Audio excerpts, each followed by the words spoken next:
Dans le prochain épisode de Plus belle la vie, alors que Camille et Jacob sont sur le grill, Sylvia doit dépasser sa faible confiance en elle pour tenter sa chance avec Riva quant à lui, redevient naturel. Attention, les paragraphes qui suivent contiennent des spoilers sur l'épisode de Plus belle la vie diffusé demain soir sur France 3. Ariane découvre la véritable identité de Julien terriblement blessé par les mots de Kevin, Camille est prête à se jeter sous les roues d'une voiture. Jacob l'en empêche au dernier moment. Après avoir essayé de résister, la jeune fille fond en larmes dans ses bras. Le lendemain, Camille reproche à Jacob de l'avoir enlevée et séquestrée quand elle était plus jeune. Elle estime que c'est de sa faute si Kevin ne peut pas l'aimer. Jacob, quant à lui, regrette de ne pas avoir tué Kevin plus tôt. Camille menace alors de se suicider s'il s'en prend à lui.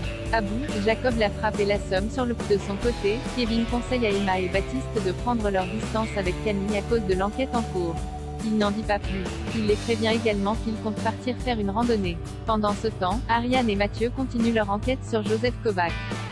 Ils se rendent dans son ancienne école primaire pour obtenir des photos de classe et avoir enfin un visage à mettre sur son nom. La directrice de l'école découvre que toutes les photos de la promotion de 1992 n'existent plus dans les archives. Néanmoins, elle est en mesure de contacter le photographe partenaire de l'école depuis de nombreuses années pour qu'il lui envoie les photos des élèves prises lors de leur jubilé.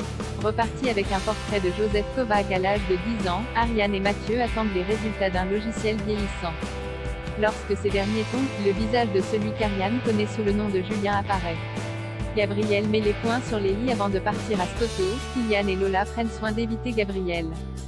Ce dernier reconnaît que sa réaction envers eux était injuste. À force de prendre sur lui à l'hôpital, il a ressenti le besoin de se défouler sur quelqu'un.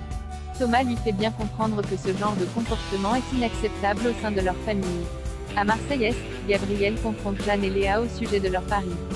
Il y met un terme en demandant à ce que l'argent misé soit entièrement reversé à Cédric. Par ailleurs, il exige de récupérer sa place de parking et de ne pas faire toutes les nuits inscrites sur son planning. Après avoir obtenu gain de cause auprès de sa supérieure, Gabriel rejoint Rose pour débriefer sur l'état d'un patient avant son opération. L'infirmière se confond en excuses à cause d'un oubli, mais Gabriel la rassure. Étonnée, Rose avoue qu'elle avait peur qu'il lui crie dessus comme il en avait l'habitude. Gabriel affirme qu'il a changé. De retour au Mistral, Gabriel demande pardon à Lola. Pour se rattraper, il emmène toute la famille à l'escape game qu'il lui avait proposé. Ils passent un très bon moment tous ensemble. La mauvaise foi de Gabriel devient même un sujet de plaisanterie entre eux. Sylvia veut tenter sa chance avec Romain à la coloc. Émilie encourage Sylvia à ne pas retomber dans les bras de son ex. Romain, qui a entendu leur conversation, abonde dans le sens d'Émilie. Il estime que Sylvia mérite mieux que alors que Sylvia manque cruellement de confiance en elle, notamment par rapport à Romain. Émilie continue de la soutenir, jugeant qu'elle serait la femme parfaite pour lui. À la demande d'Émilie, Fanny accepte même de rassurer Sylvia quant à ses chances avec Romain.